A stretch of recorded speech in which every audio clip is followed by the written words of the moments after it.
일본은 우리의 드라마가 꾸준히 인기를 얻고 있는 시장입니다. 비록 한일 관계가 나빠지면서 언론 노출도는 많이 줄었지만 시장 자체는 굳건합니다. 실제로 유료 DVD 시장에서는 우리 컨텐츠들이 항상 최상위권에 랭크되고는 하는데요. 그런데 사랑의 불시착은 꾸준한 수요나 단순한 인기를 넘어 하나의 현상이 되고 있는 드라마입니다.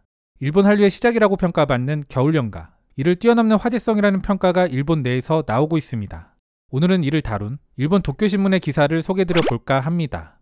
제목은 사랑의 불시착의 데이트는 당연했다.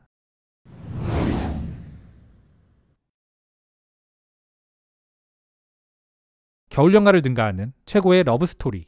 넷플릭스에서 가장 많이 본 컨텐츠 탑10에 등극한 드라마가 있다. 바로 일본뿐 아니라 미국을 비롯한 세계에서 주목받고 있는 한국 드라마 사랑의 불시착이다.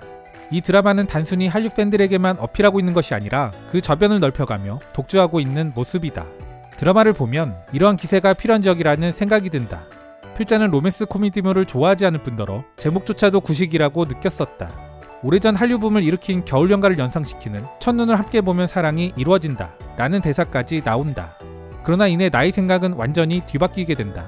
일본 내 최고의 인기를 구가하고 있는 한류 스타 현빈과 손예진 주연의 별에서 온 그대가 대표작인 박지은 작가의 안정감 있고 균형 잡힌 스토리. 모든 면이 훌륭한 작품이었다. 일본에서는 1화부터 마지막 16화까지 나도 모르게 완주했다라며 추천 작품으로 꼽는 사람들을 흔하게 볼 수 있다. 그런데 사랑의 불시착의 이러한 인기가 일본에만 국한된 것이라 생각하는 분들도 많을 것이다. 실제로 지금까지 한국 드라마 최대 수출국은 일본이었다. 그리고 일본의 유료 DVD 대여 업계에서 한국의 컨텐츠는 하나의 인기 장르로 확립되어 있다. 이 때문에 한류 팬들 사이에서만 뜨거운 작품일 것이라 여기기 쉽다. 그러나 이 드라마는 지금까지와는 분명한 차이가 있다. 미국의 영화평점 전문 사이트에서는 일반인들이 평가하는 신선도 지수 99%를 기록하며 높은 호응을 얻고 있다. 그리고 이 드라마는 미국의 메이저 일간지 곳곳에서도 등장한다. 타임에서는 지난 5월 12일자 기사에서 이 작품을 특집으로 다뤘고, 워싱턴 포스트는 아시아뿐 아니라 미국에서도 관객을 매료시키고 있는 드라마라고 소개했다.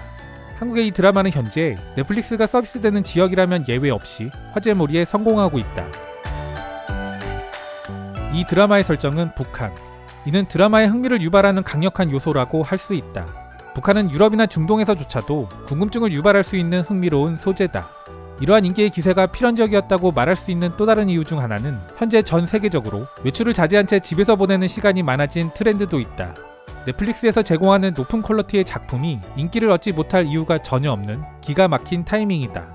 그러나 이 드라마가 세계적인 히트작이 된 것은 단순히 우연에 의한 것만은 아니다. 제작 스튜디오는 도깨비 등으로 잘 알려져 있는 스튜디오 드래곤이다. 세계 엔터테인먼트 작품과 어깨를 나란히 하는 글로벌 히트 드라마를 다수 만들어내고 있는 최고의 제작 스튜디오.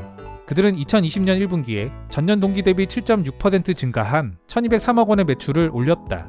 그중 컨텐츠 판매 금액은 매출의 약 절반을 차지하는 669억 원이었으며 이는 역대 최고액이었다. 그들의 해외 영업 성과는 수직적 상승 추세에 있으며 이는 그들의 핵심 경영 전략이기도 하다. 세계적인 히트작 중 하나인 왕자의 게임을 만들어낸 HBO. 그들은 이 같은 헐리우드 제작자들과의 공동 제작에도 힘을 쏟고 있으며 세계 시장에서도 통할 작품을 전략적으로 잘 만들어낸다. 이 때문에 세계 관련 업계에서는 스튜디오 드래곤 작품이라면 히트도 당연하게 여기는 분위기다.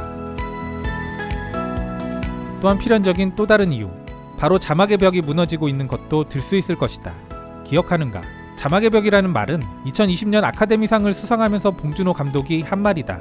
그는 시상 직후 벽은 이미 무너지고 있는 상태였던 것 같습니다. 유튜브 스트리밍이나 인스타그램, 트위터 등 우리를 둘러싼 환경은 이미 모두가 연결돼 있습니다. 이제는 외국어 영화가 이런 상을 받는 게 사건으로 취급되지 않을 겁니다 라고 자신의 생각을 밝힌 바 있다. 그는 아마도 바뀌고 있는 분위기를 감지하고 있었기에 이런 발언을 한 것은 아닐까.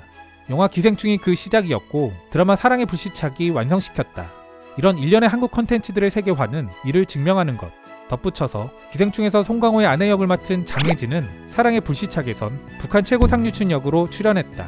그 넓은 역할의 갭, 이제는 아시아에서 유래한 컨텐츠를 두고도 그 차이에 대해 국가를 넘어 이슈화되는 시대. 이제는 그런 시대가 시작된 것이다. 강력한 기억을 남긴 드라마가 겨울연가다 보니 이런 대형 히트작이 나오면 일본에서는 그때와 곧잘 비교하곤 합니다. 다만 그때와 지금의 히트가 완전히 다른 중요한 포인트는 바로 매체. 당시는 NH 계열의 위성방송을 통해 처음 방송됐고 호응을 얻자 역으로 지상파까지 진출해 데이트를 만들어낸 케이스입니다. 지금과 같은 정치사회적 환경에서 매체적 환경이 그대로였다면 사랑의 불시착의 히트는 없었을 겁니다. 모르긴 몰라도 방탄소년단의 출연도 취소되는 마당에 공중파에서 방영하는 일은 결코 없었으리라 봅니다.